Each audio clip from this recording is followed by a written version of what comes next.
Nadiem Anwar Makarim, mantan Menteri Pendidikan dan Kebudayaan, kini menjadi sorotan publik setelah ditetapkan sebagai tersangka dalam kasus dugaan korupsi.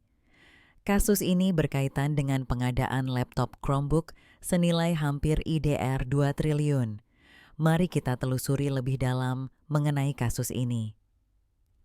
Pada awalnya, Nadiem dikenal sebagai sosok yang inovatif dan berani dalam membawa perubahan di dunia pendidikan Indonesia. Namun, semua itu berubah ketika berita tentang penetapannya sebagai tersangka mulai beredar. Penangkapan ini mengejutkan banyak pihak, terutama para pendukungnya yang percaya pada visinya untuk pendidikan yang lebih baik. Mari kita lihat timeline peristiwa yang membawa kita ke titik ini.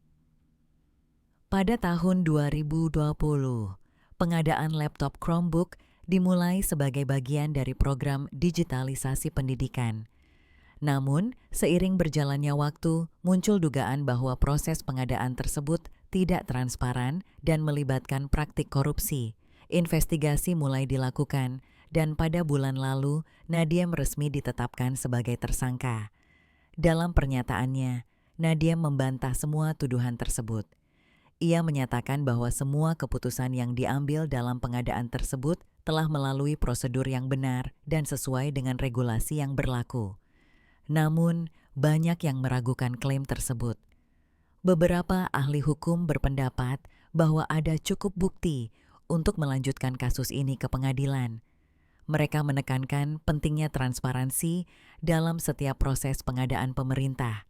Reaksi publik pun beragam. Di satu sisi ada yang mendukung Nadiem dan percaya bahwa ia adalah korban dari permainan politik.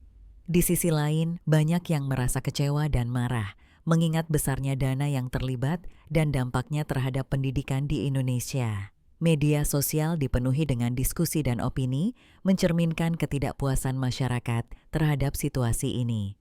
Kita semua berharap agar kasus ini ditangani dengan adil dan transparan. Penting bagi kita untuk terus mengikuti perkembangan kasus ini, karena dampaknya tidak hanya akan mempengaruhi Nadiem, tetapi juga masa depan pendidikan di Indonesia. Mari kita tetap kritis dan berupaya untuk mendapatkan informasi yang akurat, agar kita bisa memahami sepenuhnya apa yang terjadi di balik layar.